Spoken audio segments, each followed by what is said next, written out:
안녕하세요. 인상TV입니다. 이번 시간에는 개발부담금에 대해서 좀 말씀을 드려보려고 합니다.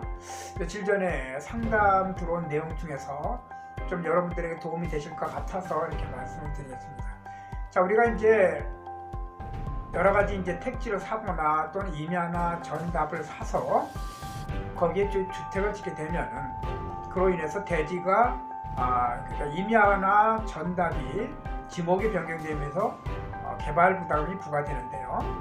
한 가지 여기서 좀 특이한 거는 기존에 어떤 원산지에 있는 임야나 또는 전답을 사서 집을 짓는 것이 아니라 이번 사례는 임야를 어떤 개발업자에 의해서 다 개발이 된 상태에서, 근데 이제 개발은 다 됐지만 아직 인허가가 다 완성이 안 됐고요. 임야 그대로 기반 시설만 되어 있는 상태에서 승계해서 매매로 그 땅을 취득해가지고 거기에 건축을 해서 전원주택을 지으신 그런 분의 내용입니다.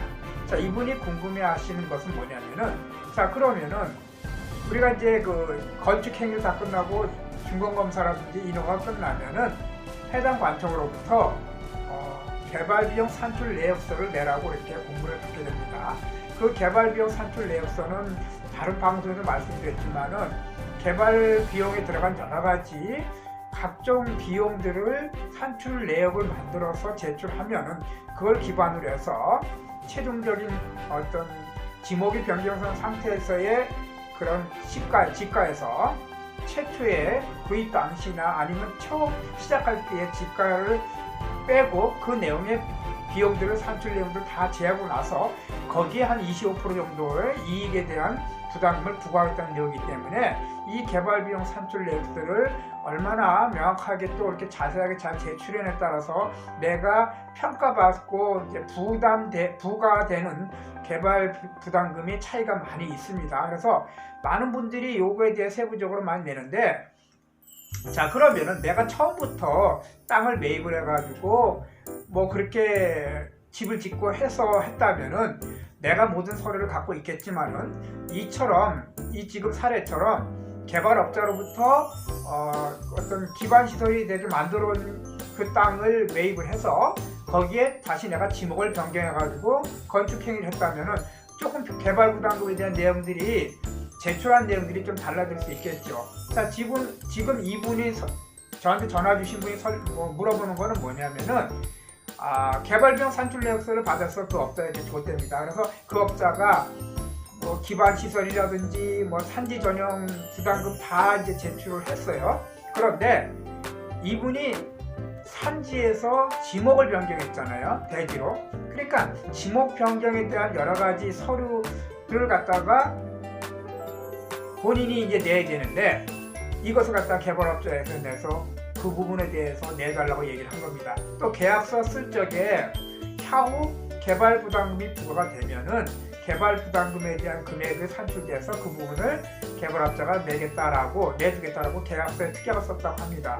그러나 지금 이 사례처럼 개발 부담금을 특약에 나오면은 내주겠다라고 특약을 한 거지, 승계받고 난 이후에 들어가는 비용들, 부과되는 뭐 대지 전환 비용이라든지 뭐 그런 것들에 대해서는 개발업자에게 달랄 수가 없는 거지요. 그래서 이것은 본인이 개발 부담금 산출 내역서에 자금을 냈으면 그것을 본인이 내야 됩니다. 그래서 개발업자로부터 받은 그 여러 가지 서류와 본인이 낸 서류를 같이 첨부해서 제출을 해야지만이 향후 고지전 심사 청구와 또 나중에 최종 예정 통지서와 통지서를 통해 가지고 내가 가장 마지막으로 내야 될 개발 부담금이 얼마인지를 산출해서 나오게 될 수 있겠죠. 또 이렇게 개발 부담금이 나오게 되면은 다른 방송에도 말씀드렸지만은 일단은 예정 통지서가 오면요, 고지전 사전 심사 청구서를 통해 가지고 내가 이의 제기도 좀 하고요, 또는 미처 다 제출하지 못한 서류가 있었다면은 다시 첨부를 해서 제출을 하면은 예정 통지서가 또 다시 해서 이렇게 결과가 나옵니다. 그러면은 금액이 여러 가지 좀 차이점이 있을 테고요. 더 나아가서 이러한 모든 것들이 내가 생각하는 것 비교했을 적에 최종적인 공사가 완료돼서 지목이 변경 상태에서의 지가에서 종료 시점 지가에서 개시점 지가를 빼고 아까 얘기한 여러 가지 비용대로 산출된 내용들, 물가 반영된 부분들까지 다 제해서 낸 금액이 너무 과하다라고 한다면 그때는 이런 최종 공지서를 받고 나서 이의 신청을 하면 되겠죠. 근데 이 신청도 판단을 해 보셔야 됩니다. 그렇게 하고 그럼으로써 어떤 행정심판 청구를 통해서 개발 부담금을 감액할 수 있는 그런 방법으로 진행되는 겁니다. 그래서 지금 상담을 하셨던 분의 사례는 기존의 건설 토지를 승계해서 받았기 때문에 그 전까지에 들어갔던 계약을 해서 승계받기 전까지의 여러 가지 부대 비용들은 개발업자가 비용에 대한 서류를 받아서 내고요.